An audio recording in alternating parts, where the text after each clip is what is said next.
So my customers are high-end musicians. Katy Hopkins has spent the last 30 years fixing metal and wooden instruments. But these days, she's working with fabric. My business dropped off a little bit, so I started making masks, just regular masks. Katy sold those on Etsy for a while, but she eventually found a way to stitch the pandemic and her business together by making specialty masks for woodwind instruments. She came up with 3 prototypes over 3 months, then sent them to musicians to try them out.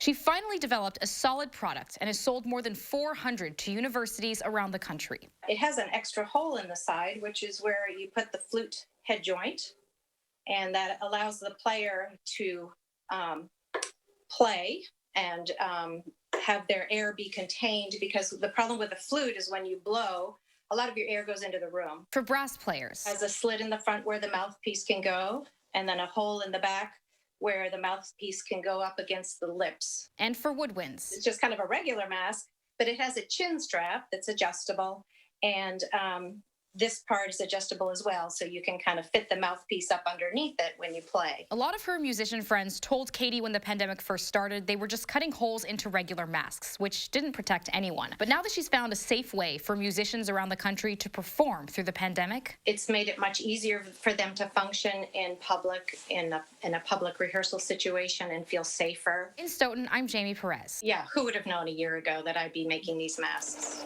I wouldn't have ever dreamed it. News 3 Now. Katy Hopkins hopes she doesn't have to make these forever, but while the pandemic goes on, you can contact Katy online, and we have a link at channel3000.com.